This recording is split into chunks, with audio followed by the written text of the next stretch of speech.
I thank the speaker. I thank my friend from Pennsylvania, and I thank the gentleman from California. And I understand the collegiality of the body and wanting to engage. Happy to engage. We should never get a chance to engage. Like, we're down here basically in a fake debate. That's what we all know. I mean, the truth is, it's not like we have a body, the chamber filled here with human beings debating this $1.7 trillion while we're $32 trillion in debt. I would be happy to. Why don't we actually roll our sleeves up around these tables and do the work? But we don't do that.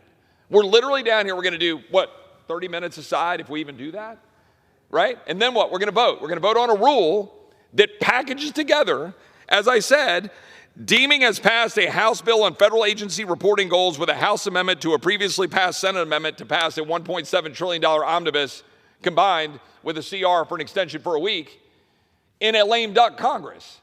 Like, that's the truth. And the American people pull their hair out. They go, gosh, what on earth is happening in Washington? Well, I'll tell them what's happening in Washington. This is what is happening in Washington. We know what this is about. This is jamming through a bill at the 11th hour to get the political priorities of the current Democratic majority, and a handful of Senate Republicans are happy to do it so they can get pork. The House and the Senate has requested a total of $16 billion for 7,500 earmarks. The top requester, Senator Richard Shelby, ranking member of Senate Appropriations, with $656 million. This is a nice little send-off for the appropriators in the Senate.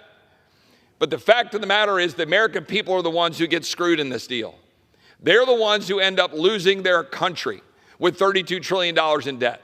There is no justification for ramping up spending an additional 10% for non-defense discretionary after all the money that's been spent under COVID, and using the Defense Department as the backs upon which you're going to place the debt of our children and grandchildren and say that, oh yeah, we're doing this for defense. That is just wrong. At what point are we actually going to do the work of the American people in the people's house? At what point are we going to actually debate? At what point are we actually going to amend? At what point are we actually going to live within our means and stop writing checks we can't cash?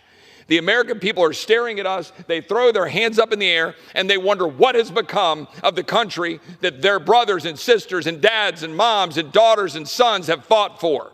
Why do we stand in front of that flag? Why do we open in prayer? Why do we say the Pledge of Allegiance if we're going to rip apart the flag right here in this body, in this chamber? Because that's what we're doing. Using backroom deals, dropping these bills on the floor, and not allowing us to actually engage in debate over these important matters. Ladies and gentlemen, the American people are tired of spending money we don't have, and they're tired of open borders. They're tired of empowering bureaucrats like the FBI. They're tired of forced vaccine mandates at the Department of Defense. They're tired of an IRS harassing the American people, allegedly for more revenue.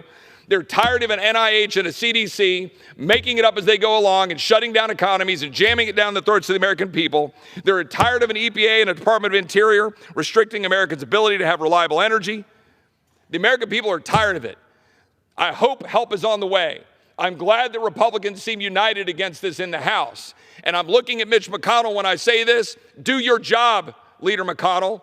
Do your job and follow the wishes of the American people who gave a majority to Republicans in the House of Representatives. And let's stop this bill. I yield back. Gentleman from Texas.